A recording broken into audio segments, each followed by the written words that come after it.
Olá, pessoal. Vamos continuar com a nossa leitura do livro Até que Nada Mais Importe, do pastor Luciano Subirá. E hoje estaremos iniciando o capítulo 6, cujo título é Fascinados por Deus. O que nos molda não é aquilo a que nós dedicamos mais tempo, e sim o que exerce o maior poder sobre nós. Oswald Chambers. Você sabia que o livro mais lido do mundo é a Bíblia? E também no Brasil? Esse é o resultado da 4ª edição da pesquisa Retratos da Leitura no Brasil 2016, que destaca o livro sagrado em primeiro lugar nas listas entre os livros mais marcantes e os últimos livros mais lidos. Esse é o 3º ano consecutivo em que a Bíblia aparece nessa colocação. Os anos anteriores foram 2008 e 2012, desenvolvido pelo IBOP, sob encomenda do Instituto Pro Livro, entidade mantida pelo Sindicato Nacional dos Editores de Livros, Câmara Brasileira do Livro e Associação Brasileira de Editores de Livros Escolares. A pesquisa concluiu que a Bíblia Sagrada continua sendo o livro mais lido em qualquer nível de escolaridade. Dentre os 66 livros que compõem o livro sagrado, o mais lido é o de Salmos. Alex Varajuzzi, editor da obra Descobrindo a Bíblia, História e Fé das Comunidades Bíblicas, confirma a informação de Salmos como uma das porções mais lidas das Escrituras e comenta um detalhe que pode sugerir o porquê de uma preferência tão distinta por esse compêndio. O livro de Salmos é um dos livros mais lidos e apresentados da Bíblia. Tanto a sinagoga como a igreja continuam a ler e entoar e orar os salmos. Enquanto outros livros do Antigo Testamento representam a palavra de Deus para a humanidade, os salmos elevam a voz da humanidade a Deus.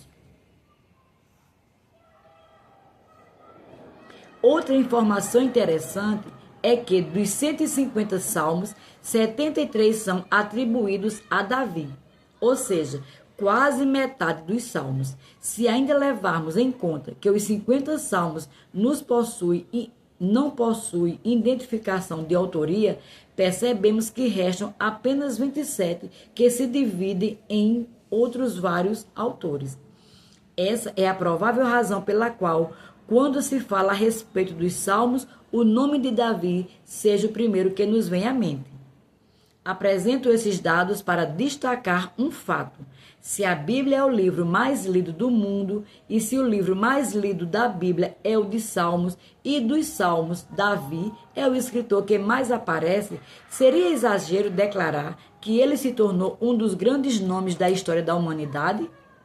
Para o mundo, o rei Davi tornou-se conhecido mais por seus salmos do que por suas guerras. Para os hebreus, provavelmente essa faceta de conquistador tenha bem mais destaque do que para o resto do mundo. Esse homem foi o primeiro líder a levar a nação de Israel a possuir a totalidade da terra prometida, Canaã. Mas a mais surpreendente classificação de Davi na Bíblia fala não da sua reputação diante dos homens, mas diante de Deus. Sim, ele é o único na Bíblia que foi chamado de homem segundo o coração de Deus. Sabemos que esse adjetivo não foi usado para indicar que ele era um homem perfeito, pois alguns de seus pecados, que são as claras evidências de suas limitações como homem, estão registradas nas Escrituras. Nessa relação de pecados, temos um adultério e um homicídio, ambos os pecados envolvendo um dos seus mais fiéis valentes, Urias, embora seja justo também dizer que os tropeços de Davi se limitam principalmente a essas ações. Porquanto Davi fez o que era reto perante o Senhor e não se desviou de tudo quanto lhe ordenara em todos os dias da sua vida, senão no caso de Urias, o Heteu. 1 Reis, capítulo 15, verso 5. Então, se não foi por causa da perfeição que o filho de Jessé teria sido chamado de homem segundo o coração de Deus, por qual outra razão seria? Penso que isso se deva a um fato claramente revelado nas Escrituras, embora nem sempre percebido. Davi foi assim chamado pelo Senhor por apresentar algo essencial que o Senhor espera dos homens. A ideia de que Deus está buscando algo nas pessoas pode ser vista na frase: achei Davi, meu servo, Salmo 89, verso 20. Salmo 89. Embora esse texto sozinho possa sugerir que a busca divina fosse por uma pessoa e não necessariamente pela característica nela encontrada. Portanto, vejamos outra declaração bíblica e neotestamentária sobre o assunto. Elevou-lhes Davi como rei, ao qual também, dando-lhe testemunho, disse: achei a Davi, filho de Jessé, homem segundo o meu coração, e ele fará todas as minhas vontades. Atos 13, verso 22. Esse outro versículo relaciona a frase achei Davi com as expressões homem segundo o meu coração e fará todas as minhas vontades. Elas precisam ser vistas e examinadas como conectadas umas às outras. Mostrei pela palavra de Deus, logo no capítulo 1, que a humanidade foi criada para buscar a Deus. E essa é a razão da nossa existência, seria de causar admiração, que essa é uma das características que o Criador mais espera que manifestemos. Há um texto que revela muito do que o Senhor encontrou em Davi e que vou explorar melhor depois, e que pode nos ajudar a estabelecer um roteiro e assim juntar as peças do quebra-cabeça a respeito do homem segundo o coração de Deus. Uma coisa peço ao Senhor e a buscarei, que eu possa morar na casa do Senhor todos os dias da minha vida para contemplar a beleza do Senhor e meditar no seu templo santo. Salmos 27, verso 4. O foco de Davi em estar perante o Senhor, contemplar a sua beleza e meditar no seu santo templo revela algo especial acerca do que Deus encontrou nele. Essa é a primeira dica bíblica que nos ajuda a entender a verdade por trás do que o Senhor achou em seu servo, o tabernáculo de Davi. Outra declaração das Escrituras que amplia o entendimento da primeira, ao mesmo tempo que se soma a ela, é a respeito do tabernáculo de Davi. Naquele dia, levantarei o tabernáculo caído de Davi, repararei as suas brechas, e levantando-os as suas ruínas, restaurá-lo-ei como fora nos dias da antiguidade, para que possam o restante de Edom e todas as nações que são chamadas pelo meu nome, diz o Senhor, que faz estas coisas. Amós, capítulo 9, do verso 11 ao 12. O profeta Amós foi contemporâneo de Isaías e de Miqueias, morador de Tecoa, uma vila a 16 quilômetros ao sul de Jerusalém. Ele foi tirado de trás do gado para ser mensageiro do Senhor em sua geração. Ele pregou em Betel, no Reino do Norte. Nessa época do reino dividido, a nação de Israel contava com 10 tribos, enquanto Judá e Benjamim compunham o Reino do Sul. Ali sofreu forte oposição, o que levou a retornar a Judá, onde registrou sua mensagem. Judá vivia nessa época e, em comparação com as últimas gerações, um momento de glória. Nos dias do rei Uzias, a nação prosperou não só economicamente, como também militarmente. Tornou-se uma potência do mundo de então. 2 Crônicas, capítulo 26, do verso 3 ao 15. Uzias talvez seja, depois de Davi, o maior conquistador que Judá teve. O homem era tido como um herói nacional. Digo isso porque nos dias do rei Uzias, a nação de Judá chegou o mais perto possível da glória que teve nos dias de Davi. Qualquer um que conhecesse a história, e sabemos que ela era devidamente valorizada e contada, sabia disso.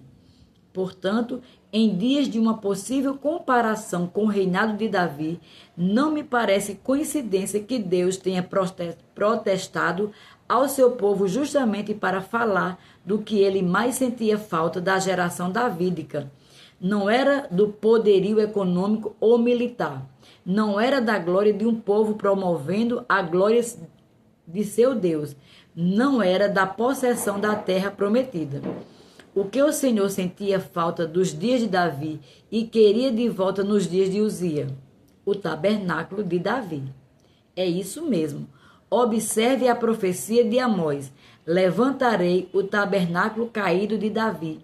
Repararei as suas brechas e, levantando-as das suas ruínas, restaurá-lo-ei como fora nos dias da antiguidade. Perdoe-me, mas preciso ser repetitivo e enfático. Observe cada uma das frases e ações desse texto bíblico que indica a intenção divina. Número 1. Levantar o tabernáculo caído.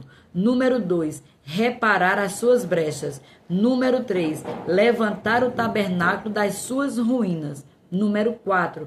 Restaurar o tabernáculo como foi nos dias da antiguidade. Deus queria de volta uma única coisa dos tempos gloriosos de Davi, o tabernáculo que foi levantado naquela ocasião. O curioso é que de todos os edifícios levantados e consagrados para ser a casa de Deus nos tempos bíblicos, o que inclui o tabernáculo de Moisés, o templo de Salomão, a reconstrução do templo nos dias de Esdras e até mesmo o templo de Herodes dos dias de Jesus. O que Davi edificou é o mais simples de todos. Ele não tinha a sobrenatural obra de arte que foi encontrada no de Moisés. Não tinha a glória do templo de Salomão, levantado posteriormente, e nada que pudesse se comparar ao templo de Esdras. Não tinha as suntuosas pedras e edificações do templo de Herodes, cujas ruínas impressionam até hoje. O tabernáculo de Davi era apenas uma tenda simples com a arca da aliança no meio. O resto da mobília do tabernáculo de Moisés nem sequer foi levado para o tabernáculo de Davi. Em razão disso, é mais fácil concluir que o Senhor queria que um dia aconteceu ali do que a tenda em si. A pergunta por hora é o que Deus queria. A pergunta por hora é: o que Deus queria desse tabernáculo? Abordarei melhor o que acontecia na tenda levantada pelo rei Davi mais adiante. Por ora, vamos a um breve resumo.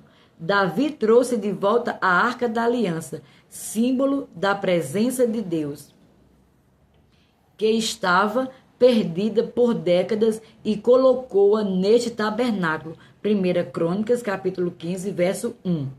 E depois deu ordem aos levitas que 24 horas por dia, 7 dias da semana, permanecesse em volta da arca, adorando a Deus. 1 Crônicas, capítulo 16, verso 1, 7 e 37. A partir desse momento, a música estava oficialmente se tornando parte do culto ao Senhor. Mas o que está por trás do que Davi fez é maior do que a música. Adiante voltarei este assunto. Se olharmos apenas para o livro do profeta Amós, pode parecer-nos a princípio que essa mensagem fosse somente para o povo dos seus dias. Porém, encontramos no Novo Testamento uma afirmação que mostra que a aplicação dessa mensagem profética liberada por Amós se estenda à nova aliança e revela os propósitos atuais de Deus para a Igreja de Jesus Cristo. Cumpridas estas coisas, voltarei e reedificarei o tabernáculo caído de Davi, e levantando de suas ruínas, restaurá-lo-ei, para que os demais homens busquem o Senhor, e também todos os gentios sobre os quais tem sido invocados o meu nome, diz o Senhor, que faz estas coisas conhecidas deste século. Atos, capítulo 15, do verso 16 ao 18.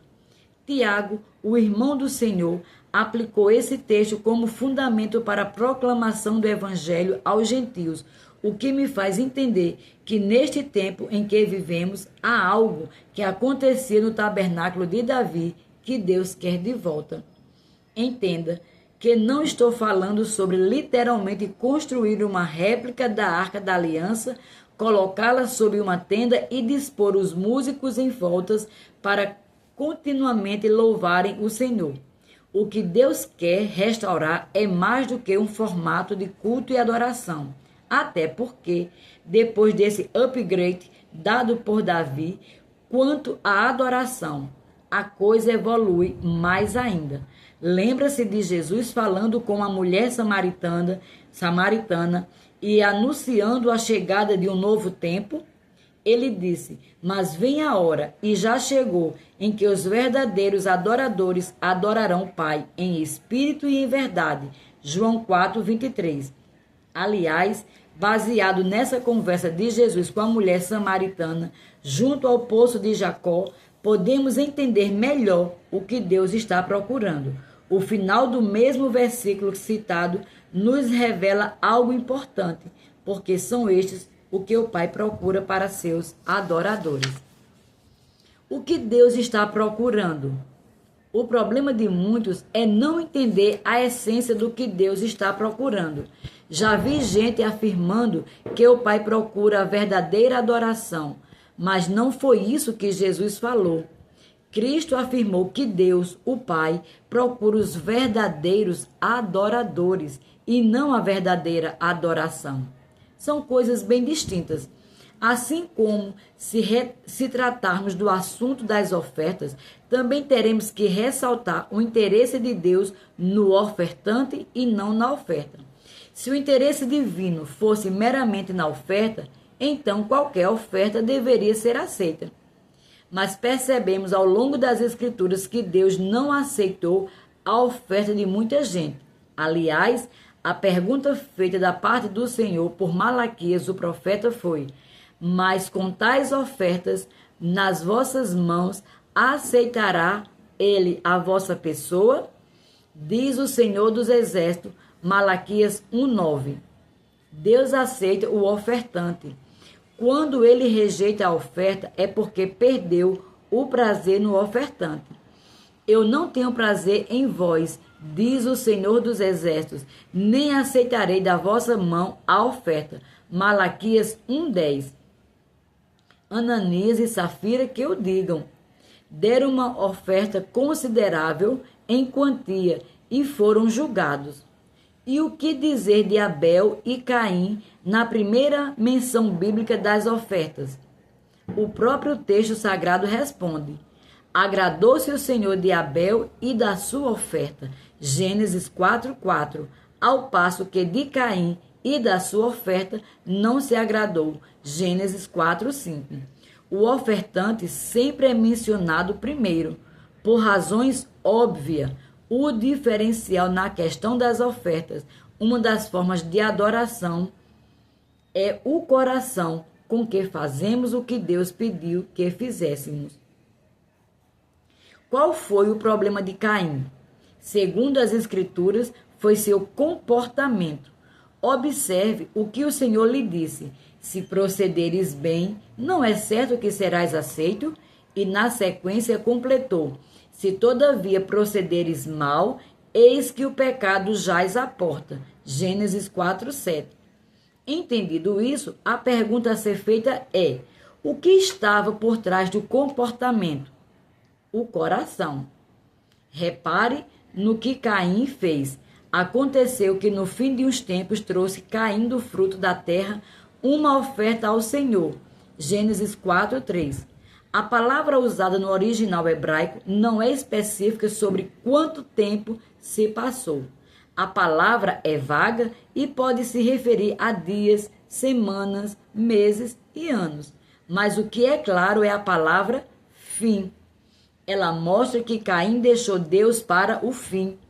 Isso é ainda mais evidente quando a Bíblia fala de Abel e suas atitudes aparece contrastando com a de seu irmão. Abel, por sua vez, trouxe das primícias do seu rebanho e da gordura deste. Gênesis 4:4. A palavra primícia significa primeiros frutos. Portanto, quando Abel teve acesso aos seus primeiros ganhos, Antes de pensar em usufruir do seu próprio trabalho, colocando-se em primeiro lugar, ele preferiu honrar o Senhor, colocando em primeiro lugar e ficando por último. Caim, por sua vez, fez o oposto, colocou-se em primeiro lugar e deixou Deus por último. O que Deus queria? A oferta? Claro que não.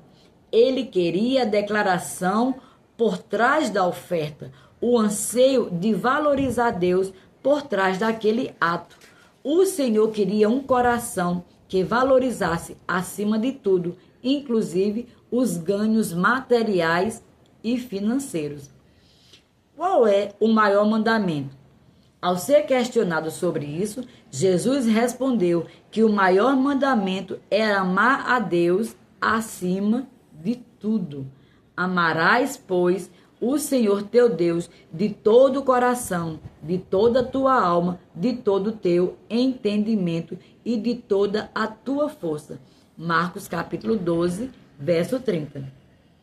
Quando o Senhor revela esperar que amemos com tudo que há em nós, de todo o nosso coração, de toda a nossa alma, de todo o nosso entendimento e com todas as nossas forças, está apontando para o fato de que Ele quer ser o mais importante em nossa vida. Não porque Deus precise disso, mas porque se não dermos a Ele esse lugar, jamais nos doaremos a este relacionamento como deveríamos. Pois bem, permita-me recapitular o que aprendemos até agora e compor melhor o quadro maior. Já vimos que o homem foi criado para buscar a Deus, Atos 17, 26 e 27, e que a busca eficaz, que de fato nos leva a encontrar o Senhor, está relacionado à intensidade, a buscar a Deus de todo o coração, Jeremias 29, 13. Também procuramos entender aquela uma coisa que realmente importa, da qual Cristo falou a Marta, irmã de Maria e Lázaro, Lucas 10, verso 38 e 42, e que Paulo falou de ser o momento em que Jesus se torna tão importante que nada mais importa. Filipenses capítulo 7, Filipenses capítulo 3, versos 7 e 8. Razão pela qual não podemos nos distrair e tampouco nos embriagar. Depois percorremos a palavra de Deus, constatando a lei da reciprocidade. Ela nos permite entender que a única razão pela qual temos de buscá-lo intensamente é porque essa atitude é que nos levará à mutualidade divina e à aproximação do Senhor em nossa direção. Tudo aponta numa só direção. Deus quer um relacionamento com o homem. Isto é evidente desde o primeiro casal, Adão e Eva, que o Senhor estabeleceu no Éden e parecia visitá-los diariamente. Gênesis 3, 8. Quando falo acerca disso, costumo brincar que o Senhor nem respeitou a lua de mel do casal. O anseio divino pela comunhão com o homem é inegável, mas Deus espera que o nosso anseio por Ele seja intenso. E uma das coisas que podem nos ajudar nessa jornada é a descoberta de quem Ele é. Trata-se da fascinação gerada pela revelação da pessoa de Deus. E aqui concluímos o primeiro vídeo. Até o próximo, em nome de Jesus.